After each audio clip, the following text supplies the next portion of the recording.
SI 6.1 negotiation plus 6.2 leading groups.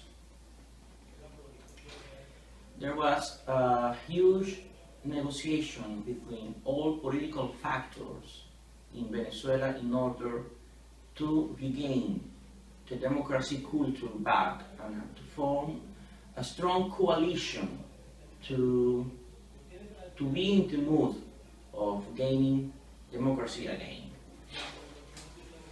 Let's start with the Punto Fijo Pact. It was a masterpiece of political negotiation and cornerstone for all Venezuelan democracy, being an example for the whole continent since 1958.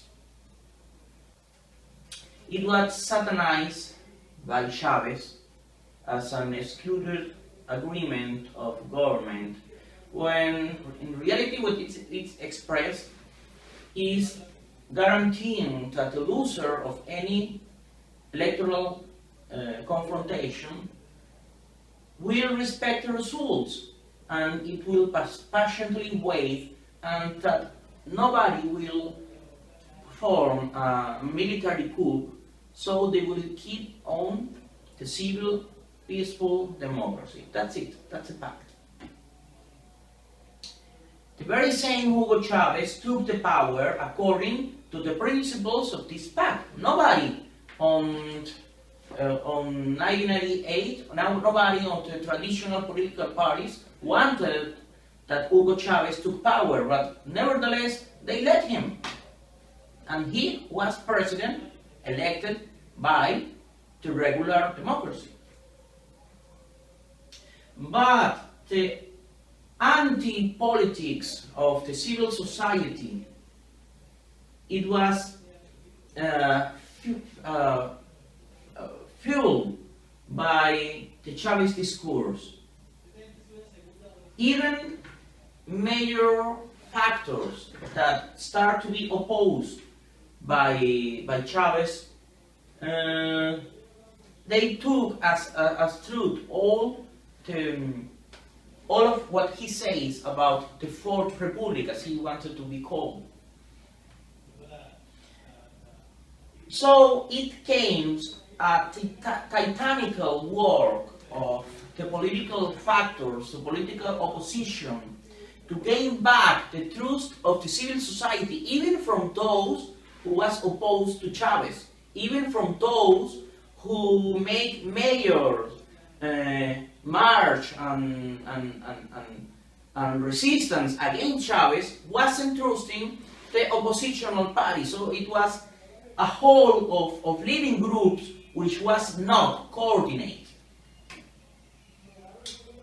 So what happens in Venezuela after Chavez?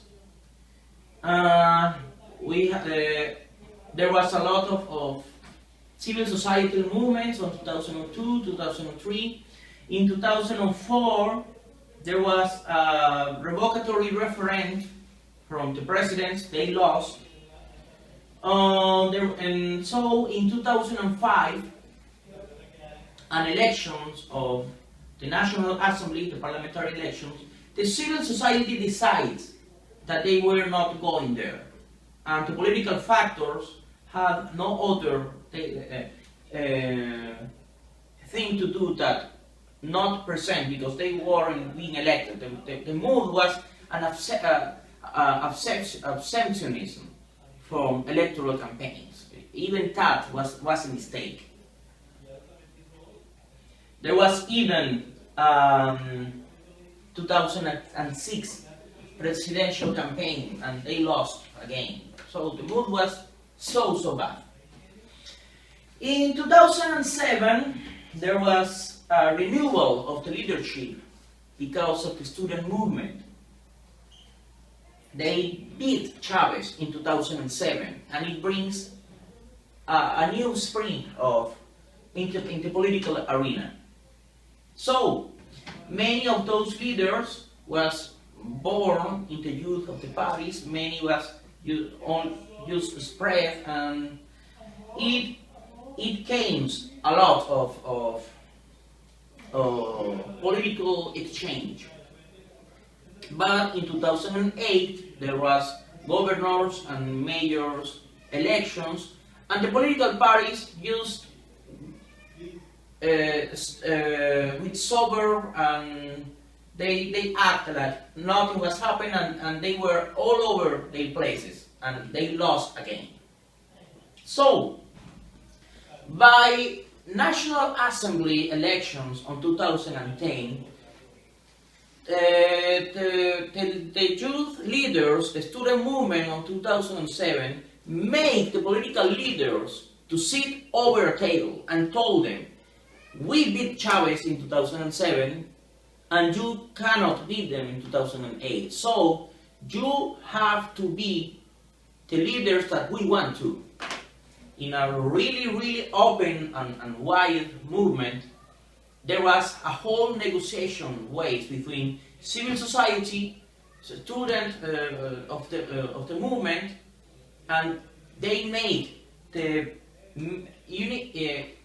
democratic unity of MUD, Mesa de la Unidad Democrática. They put together into a oppositional coalition. So, in 2010, for these elections, they make first ever in the country a whole set of candidates for all the political parties. It was not perfect. Many people wanted to be elected by vote. It was more about negotiation on political quotas of every party.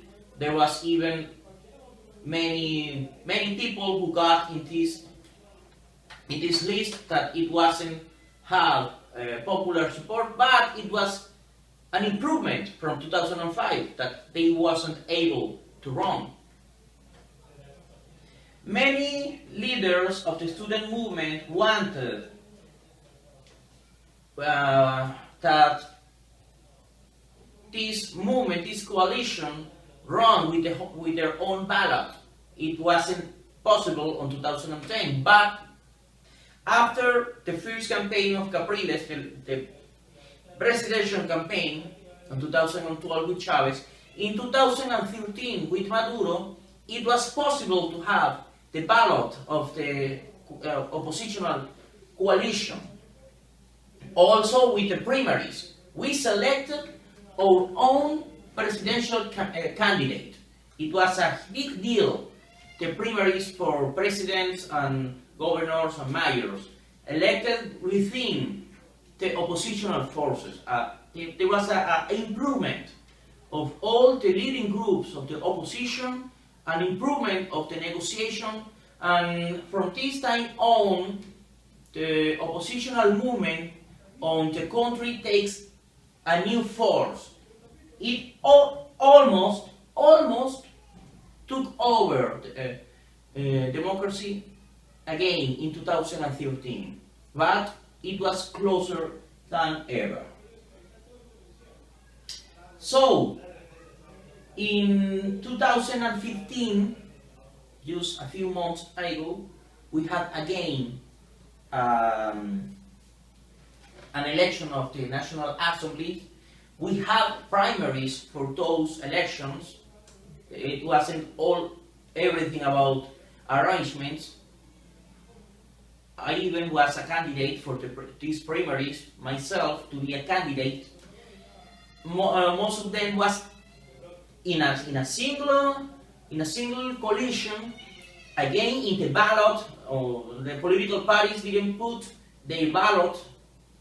They still exist, but we run again as a single force, and in this single force, we won the huge majority by a landslide a few months ago in the 6th December. Why? Because Venezuelan oppositional forces was able to run, coordinate, to negotiate, and even when we had differences between all of the political parties, we could be able to make a strong oppositional democratic coalition.